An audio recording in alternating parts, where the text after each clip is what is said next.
Jansatta newspaper से संपादकीय का मैटर 85 वर्ड पर मिनट की स्पीड से शुरू होगा 5 सेकंड बाद। स्टार्ट। जापान विश्व की चौथी सबसे बड़ी अर्थव्यवस्था है। करीब 12.25 करोड़ की आबादी वाला यह देश तेजी से बूढ़ा हो रहा है और वर्तमान में यह दुनिया का सबसे बूढ़ा देश है।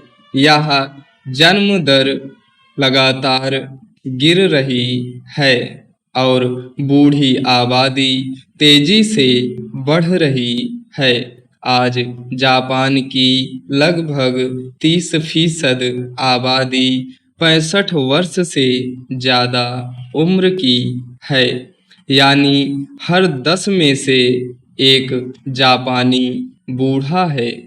विश्व की विकसित अर्थव्यवस्थाओं में शुमार और उन्नत स्वास्थ्य चिकित्सा सेवाओं के ढांचे पर खड़े इस देश के पांव बुढ़ापे के कारण लड़खड़ा रहे हैं। जन्म दर लगातार घटने की वजह से कामकाजी युवा आबादी कम हो रही है। परिणाम स्वरूप विभिन्न क्षेत्रों में काम करने वाले लोगों की कमी का संकट पैदा होने लगा है। इस समस्या से निपटने के लिए जापानी सरकार ऑटोमेशन और रोबोटिक्स तकनीक को तेजी से विकसित कर रही है, मगर सामाजिक कल्याण एवं चिकित्सा खर्चों के बढ़ते बोझ और सिमटती आय की वजह से जापान पर कर्ज का भार लगभग बढ़ रहा है। वहीं तकरीबन 140 करोड़ की आबादी वाले भारत में इस समय विश्व की सबसे ज़्यादा युवा आबादी है, जो कुल जनसंख्या का लगभग 65% है।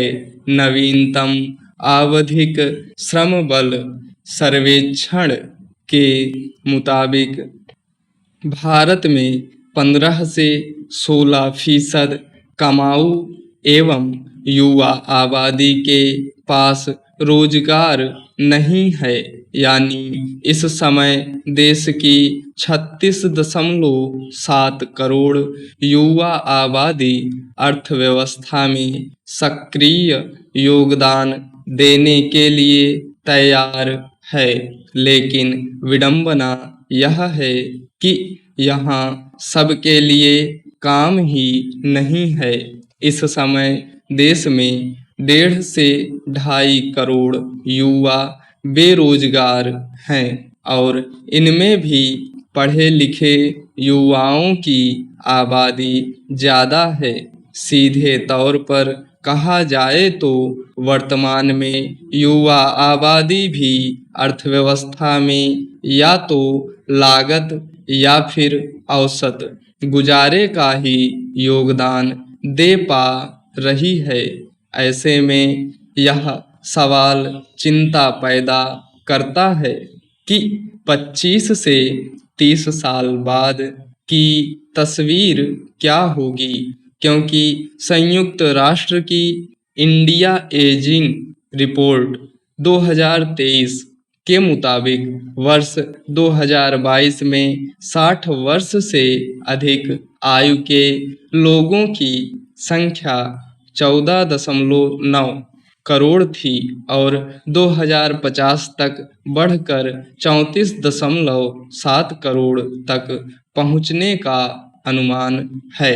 यानी 25 साल बाद 5 में से हर एक भारतीय बूढ़ा होगा। साफ है कि विकसित अर्थव्यवस्था के पायदान पर पहुंचने से पहले ही भारत की गिनती बूढ़े देशों में होने लगेगी। बच्चे और बूढ़े अर्थव्यवस्था पर निर्भर एक ऐसी आबादी है जिसका बोझ उठाना सरकार और परिवार दोनों की मजबूरी है। बच्चे भविष्य का निवेश हैं जिनके आने वाले समय में आय में तब्दील होने की उम्मीद है, जबकि बुजुर्ग आबादी केवल बचत का खर्च है। मगर ऐसा सोचकर बुढ़ापे की निर्भरता को भाग्य के भरोसे नहीं छोड़ा जा सकता। भविष्य की तैयारी करके इस चुनौती